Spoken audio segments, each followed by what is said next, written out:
న్యాయం ధర్మం తప్పకుండా కేసీఆర్ పక్కన ఉంటాయి. ఆయన మచ్చలేని నాయకుడు, చావు నోట్లో తలబెట్టి తెలంగాణ సాధించినవాడు. తెలంగాణ అన్ని ప్రాంతాలు, తెలంగాణలోని ప్రజానికం సుఖ సంతోషాలతో ఉండాలని ఒక తండ్రి మనసుతో ఈ రాష్ట్రాన్ని పాలించినవాడు. కాబట్టి ఆయన మరింత దృఢంగా ఉండాలని, ఆయన పాలన తిరిగి రావాలని మరి వీరభద్రస్వామి ఆశీస్సులతోనే ఆ రోజు ఆయన తెలంగాణ ఉద్యమంలో ఇక్కడి నుంచి పోయినప్పుడు మొక్కున్నాడు. తెలంగాణ సాధించినాక ఇక్కడికి వచ్చి మొక్కులు తీర్చుకున్న మరి కేసీఆర్ గారికి వీరభద్రస్వామి ఆశీస్సులు అండదండలుగా ఎప్పుడు ఉండాలని, ఇవాళ ఒక కోర్టులో న్యాయస్థానంలో విజయంతో పాటు ఇవాళ వాళ్ళ పెళ్లి రోజు కూడా ఆ పుణ్య దంపతులు మరి ఆయురారోగ్యాలతో అష్టైశ్వర్యాలతో వారి చల్లన చూపుతో ఈ రాష్ట్ర ప్రజల మీద ఎల్లప్పుడూ ఉండాలని మనస్ఫూర్తిగా కోరుకుంటూ వీరభద్రస్వామిని, భద్రకాళి అమ్మవార్లను మొక్కోవడం జరిగింది. వారి ఆశీస్సులు మాకు ఇట్లనే కొనసాగాలని కోరుకుంటూ తప్పకుండా న్యాయం ధర్మం ఎప్పుడు విజయం సాధిస్తాయి. దానికి ఈరోజు నిన్నటి కోర్టు తీర్పు ఒక ఉదాహరణ అని చెప్పి నేను ఈ సందర్భంగా తెలియజేస్తా ఉన్నా. ఇప్పుడే వీరభద్రస్వామి, భద్రకాళి అమ్మవార్లను మొక్కడం జరిగింది.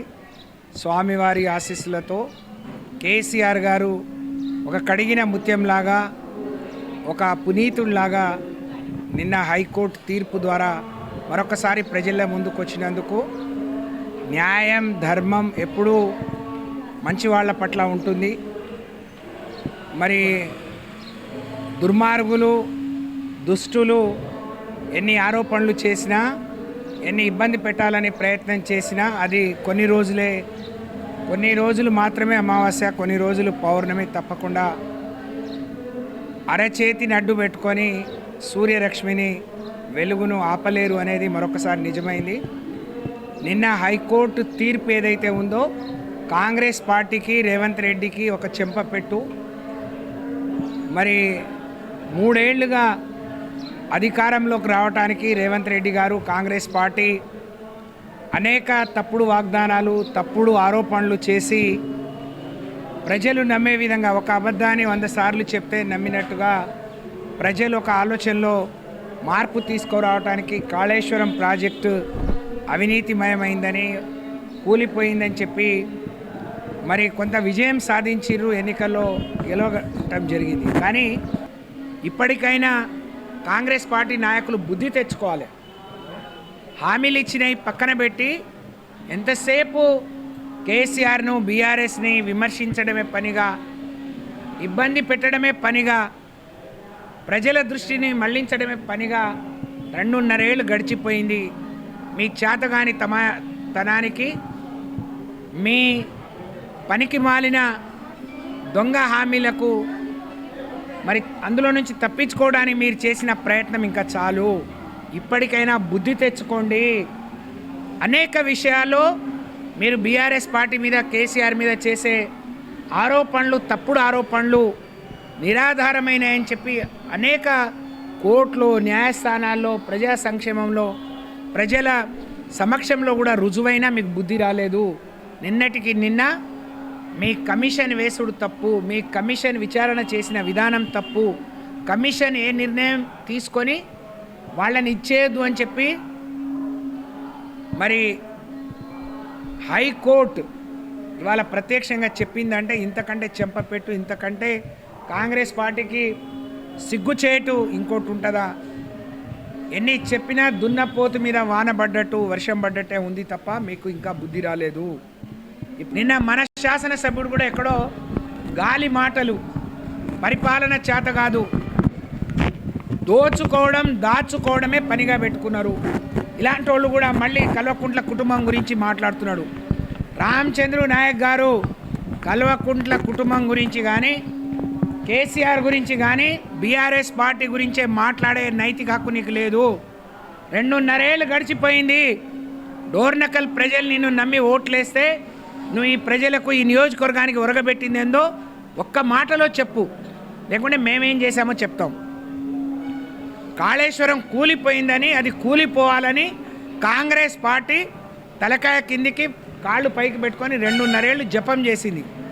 మీ దొంగ జపానికి, మీ కొంగ జపానికి కాలం చెల్లింది. భగవంతుడు చాలా గొప్పవాడు కాబట్టే ఇప్పుడేమో బుద్ధి తెచ్చుకొని దాన్ని రెండే కుంగిపోయినాయి. ప్రాజెక్ట్ అంతా బాగుంది కాబట్టి మీరు రిపేర్ చేయమని స్వయంగా ముఖ్యమంత్రి పోయే పరిస్థితి వచ్చింది. అంటే మీ గాలి కాకి మరి ఏదో శాపనార్థాలకు నక్క శాపనార్థాలకు ఏనుకేం కాదు. రేవంత్ రెడ్డి ఎంత మొత్తుకున్నా ఆయన సైన్యం మరి ఎంత భజన చేసినా ఎంత తప్పుడు మాటలు మాట్లాడినా తెలిసి తెలియని మాటలు మాట్లాడినా కేసీఆర్ గారికి బీఆర్ఎస్ పార్టీకి ఎప్పుడు నష్టం లేదు. మళ్ళీ కేసీఆర్ గారే తెలంగాణ ప్రజలకు శ్రీరామ రక్ష. బీఆర్ఎస్ పాలన మాత్రమే తెలంగాణ ప్రజానికానికి తెలంగాణ రైతాంగానికి తెలంగాణలో వెనుకబడిన వర్గాలకు శ్రీరామ రక్ష అనే విషయాన్ని ప్రజలు గుర్తిస్తున్నారు, గమనిస్తున్నారు.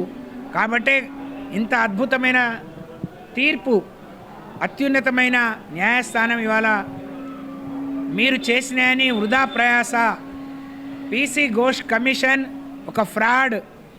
అది పీసీ ఘోష్ కమిషన్ కాదు, మీ పీసీసీ కమిషన్. మీరు రాసిచ్చిన స్క్రిప్ట్ను మాత్రమే ఆయన చదివిండు తప్ప 2 ఏళ్ళు దాని మీద కాలయాపన చేసి సిబిఐకి ఇచ్చిండు. ఇవాళ హైకోర్టు ఇది ఇస్తే మీరు సిబిఐని ఎదుర్కొంటారా అని మాట్లాడుతున్నారు.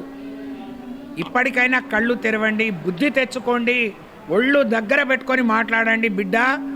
ఇంకోసారి కేసీఆర్ గురించి, కాళేశ్వరం గురించి, మరి బీఆర్ఎస్ గురించి తప్పుడు మాటలు మాట్లాడితే మాత్రం ఖబర్దార్ అని చెప్పి హెచ్చరిస్తూ ఇప్పటికైనా ఆ 2 మేడిగడ్డలో కుంగిపోయిన 2 పిల్లర్లను బాగు చేయండి.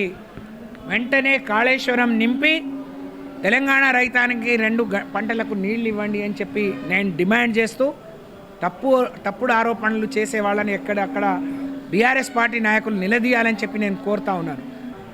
6 నెలకొకసారి వచ్చి ఏదో విజిటింగ్ వీసా మీద వచ్చినట్టు వచ్చిపోయే రామచంద్ర నాయక్ కల్వకుంట్ల ఫ్యామిలీని, కేసీఆర్ కుటుంబాన్ని, కేసీఆర్ని, బీఆర్ఎస్ పార్టీని విమర్శించే నైతిక హక్కు లేదు. ఇంకోసారి మాట్లాడితే ఖబర్దార్ అని చెప్పి హెచ్చరిస్తూ వెంటనే మరమ్మతులు చేపట్టాలి, నీళ్ళు ఇవ్వాలి. ఇన్ని రోజులు చేసిన ఆరోపణలకు ముక్కు నేలకు రాసి క్షమాపణలు చెప్పాలని డిమాండ్ చేస్తూ ధన్యవాదాలు.